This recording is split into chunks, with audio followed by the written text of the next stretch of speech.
Hi everyone, and welcome into the Rochester Press Box. Here with the guys, Bill Pucko in here, and Tariq Spence. How you doing, man? Oh, I can't wait to talk golf. Normally, I don't like to talk golf, but I can't wait to talk golf. I know, it's just like golf. It's going to be our lead segment. First of all, though, explain the jersey is beautiful. Please do. Rochester Red Wings Catholic school jersey. They had Catholic school game this past week. This one's from a couple of years ago. As a Catholic school boy that I was, feels fitting and also an owner of the Rochester Red Wings, one of the many thousands. Aquinas class of? 2004. And a boxer. Yeah. I love that. Face, you could tell. Very good. All right, talk your golf. Well, I mean, what do you want me to say? I mean, here we are, PGA versus LIV. Didn't really sound great when they decided to come out with this LIV tour. Couple of the big name PGA golfers went over, got a little ridicule from it, and then next thing you know, the PGA comes to Rochester. Do you think it had an influence on them now merging? Do I?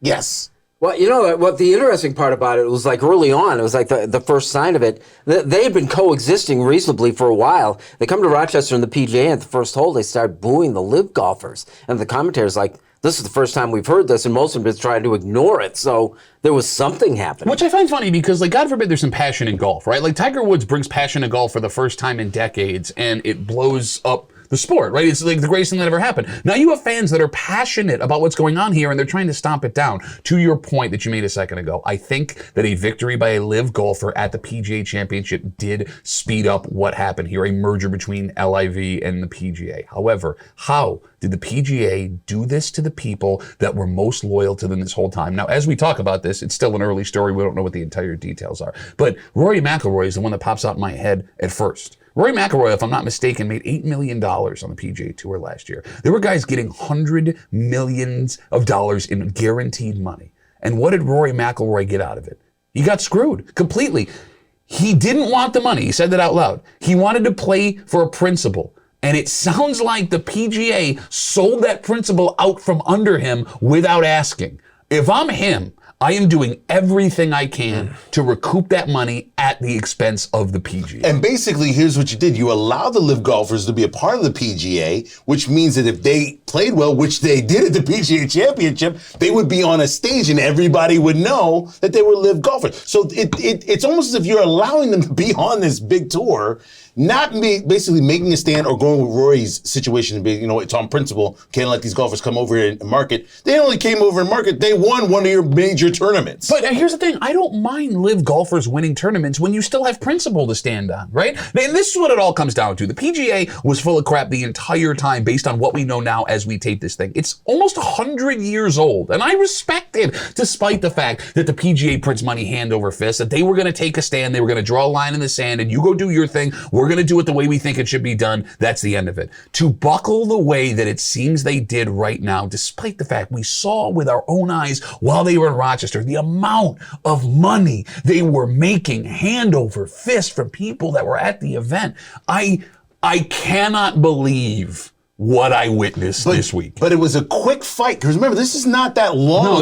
It's not. I think if this had gone on for maybe 5, 6 years, 10 years, and then you would have been like, all right, the PGA did everything they could to fight this. This was a quick one. I think this was like an early round knockout. Throughout the history, the ABA, the World Hockey Association, the American Football League, all the rest of these, they coexisted peacefully. The players did, at least. There was no animosity between the players. This one was so different because it was like you had to take sides. Well, because, I mean, golf is a personal sport. I think that's the wrong transition, because it would be like this. If the Dallas Cowboys jumped ship from the AFL, from the NFL, and went and played in the NFL, there would be animosity between the owners. These players are their own owners, essentially, right? Yeah. I mean, it's more comparable to boxing or horse racing or something like that. I mean, and here's the thing. We're kind of skirting the biggest issue here, and the one that's going to be the most controversial. Where the funding comes from for the LIV Tour and the stance that the PGA took on that. All of the things that were said from PGA officials and PGA golfers who now are going to be paid, it seems, under the same umbrella of this company that they had an issue with. How do you remedy that? I'll tell you that. The check got bigger. That's how. I know what you're saying. I'm not disagreeing with you. I'm telling you there was a price. They met that price. They were able to get the golfers. Now they have the PGA. But what about the music and the Bermuda shorts and the 3 rounds? Where do these things go? Nobody cares. Nobody cares about that stuff. And here's the thing, to your point. They care about eyeballs. That's what they want. To your point, the PGA obviously had a price. You're right. But the golfers that stayed didn't. because they could have went and gotten that money anytime they wanted to, right? Rory McIlroy makes a heck of a lot of money. Colin Morikawa makes a heck of a lot of money, but it was peanuts compared to what their former co-workers were making. They could have been bought at any time, and they did not do it. And they got the rug pulled out from under them. They're not getting a check out of it, though. So, I mean, you pick yourself up and keep moving forward. But that's the point I'm making, right? Like, guys that made $300 million as opposed to Rory's $8, fix it. How do you fix that? You can't. A lot left to tell about this story. This is the Rochester Press Box, and we're talking Buffalo Bills next.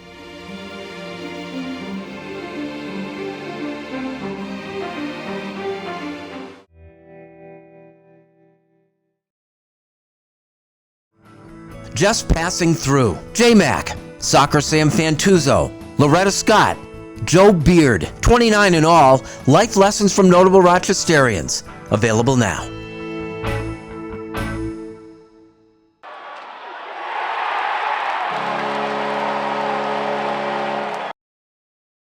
I have some travel books, Volume 1, Volume 2. You'll be able to get one of these books for free when you buy the new Volume 2 for only $14.95. Contact me at MikeTheGetawayGuy@gmail.com.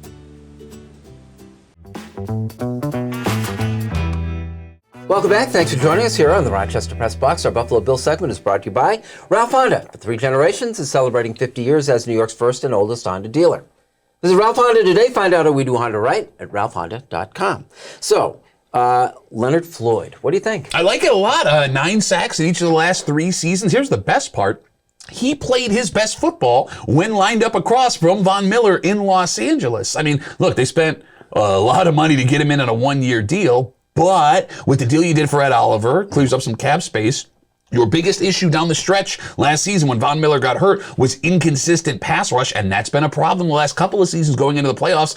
They filled a massive need. It helps you out with your transition into a new middle linebacker with Tremaine Edmonds going. And if the corners are better this year, which they should be, with Elam having another year of experience under his belt and Tre'Davious White even further away from his knee injury repair, this is great. Last year he played mostly, if not all of his games. He seems pretty healthy. He got it. He's 30 years old, but I mean, still, the 1-year deal, it's not going to hurt you that much. If you're going to put all the chips in the middle, like I said, the Bills should. This is the way to do it. I was just like, the first thing that struck me is like, it's so late in the process. How good can he be? Well, I mean, I think it was the money that was keeping him from signing anywhere else. It is weird that the Rams cut him for only $3 million in cap savings. I saw that story this week. But, I mean, if the Bills have had good luck with one thing, it's bringing in defensive linemen who people, it seemed, did not want. Tim Settle was one of those guys. Bringing back Shaq Lawson. He had a huge season last year. Jordan Phillips in the first place, right?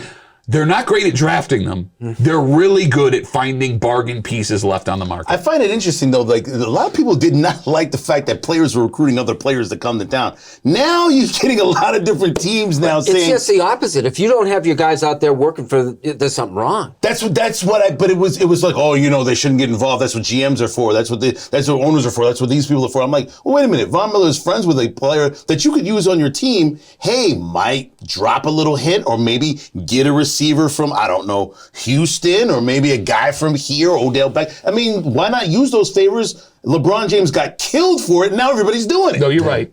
They broke ground on the new high mark? Yes. And, is there anything left to say? I don't know, man. I'm still brokenhearted about this whole thing. I'm torn. I love the stadium that they have now. Now what would be the old Highmark Stadium. Okay, shut up. I grew up in that stadium, going there since I was 4 years old. I don't need the bells and whistles. I don't think there's a better sightline stadium in the NFL than there is what they have right now. Ticket Sure price is pretty. Okay, great. It sure is going to be expensive to get in that building. And you will pay. Stop it. Look, you're coming with this whole field. You will pay, and you'll still be able to break tables. And it's the landscape. Every other NFL team has done this personal seat license bit. It's easy to say, but personal seat licenses, for those who don't understand, right? It's a fee you pay for the right to buy your ticket. I hate it. Okay, so Conceptually, it doesn't sound American. It should be illegal. I absolutely hate it. I don't think, as a season ticket holder, I can bring myself to cut a check for nothing for the right to spend more money for the seats that I've had for the last over 10 years. I don't think I can do it, honestly. Who has the money to afford what they could be selling in that stadium? But again, I may be overreacting. And we've gotten used to being small market people. And there's- there's nothing wrong with that. I agree. And there's also a little bit of class in not keeping up with the Jerry Joneses. Like if you could have built a stadium, to Duffy's point, that may have not been of the upper echelon of stadiums in the NFL, but something that the fans would have really appreciated, especially with the price of inflation and the world being basically crunched together economically. You got to know your fan base and their price point. Our Buffalo Bills segment is brought to you by Ralph Honda. Like it or not, is next.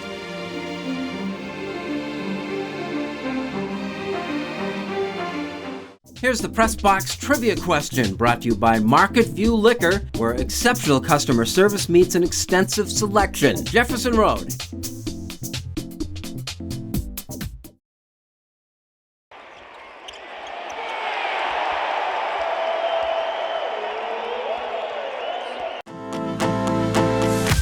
Hey, hello again, Mike O'Brien, your getaway guide. Today I'm in the Finger Lakes, Skinny Atlas, and today's getaway is a boat ride getaway. Come along for the ride. Check out the getaway guy on Facebook. Here's the Press Box Trivia answer, brought to you by Market View Liquor, where exceptional customer service meets an extensive selection. Jefferson Road at 390. Welcome back. Thanks for joining us here on the Rochester Press Box. Our Like It or Not segment is brought to you by Sport Clips. Where the MVP experience is better than ever, Sport Clips, it's a game changer. No appointments are needed. Stop by a Rochester location today.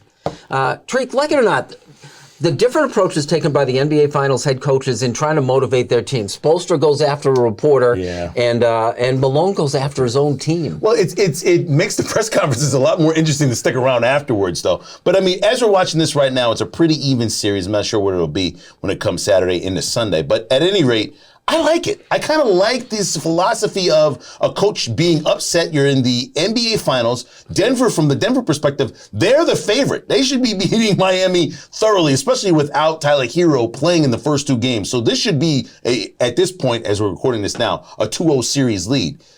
That being said, it's been Malone's thing all year long. He's basically gone after his team all year long, and it's paid off. Why would he take his foot off of that? Spoelstra's a little bit different. I mean, 10 to 12 people can have the same sort of question. One person's got to ask it. One chance to go at it, and Spoelstra's just exploded that time. Which, by the way, is, I'm sorry, I don't mean to cut you off. It's funny you asked that question. That's exactly how they won Game 2, by the way, was making him a score. And there's a history of that. Yes, he scores 41. He was the only time guy to lose 4 playoff games scoring over 40 points. I'm sorry, I didn't mean to cut It's you off. okay. I just hate it because, I mean, essentially the three of us are reporters. Yeah. When a guy in that position goes after a reporter, No, I get and it. especially a female reporter, it's not nice. I understand, and you had said off camera it's very unspolstra-like. However, I think what we're seeing are two coaches in two very different phases of their career. Malone, he's on a level that he's never been on before, right?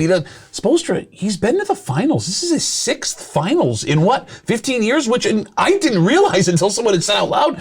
He may be the best coach in the NBA right now. And what he's doing, I mean, he's flexing his muscle and he's exercising his ability to put his arm around his guys who he believes in. And why would you not believe in the guys that you have? But it wasn't like the question was critical. I agree with you 100%. I think it's him showing his team, I've got you. He's also basically adjusted with this Heat team, because remember when he had Dwayne Wade and LeBron James, it was a different type of Spoelstra. They wanted him fired. He couldn't say nothing. And basically he just coached his way out of that. This one is more of a fiery, chippy team that, was kind of undrafted, and maybe he has a different mentality going into the game. Don't excuse what he said and the way he did it, but I think it's a different coach from that point on. You got about 45 seconds. Like it or not, the lasting impact of a pretty good playoff run by the Rochester Americans. I think it's good. I think it helps for the gate next season, which is very important in the AHL because it's a very much ticket sales driven league. The only thing that I'm sad about, and actually Seth Appert, the head coach, touched on this, I'm paraphrasing, he's never going to get to coach this specific team again. And that's what stinks.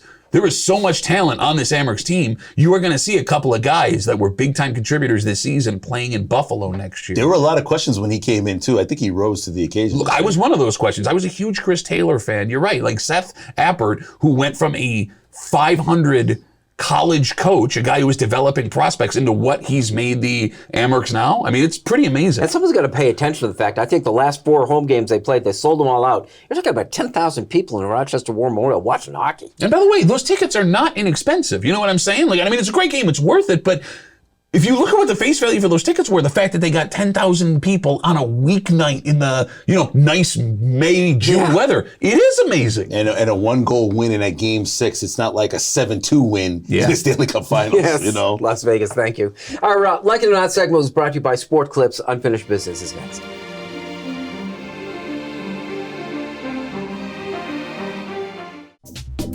The Press Box Stat of the Week is being brought to you by McArdle's Restaurant in Fairport. Come home to McArdle's.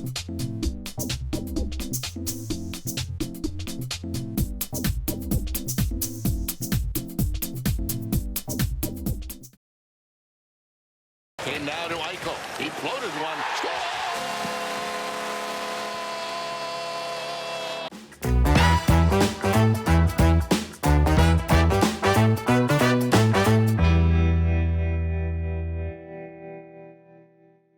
Welcome back. Thanks for joining us here in the Rochester Press Box. Unfinished Business, brought to you by the Genesee Brew House, your beer destination since 2012.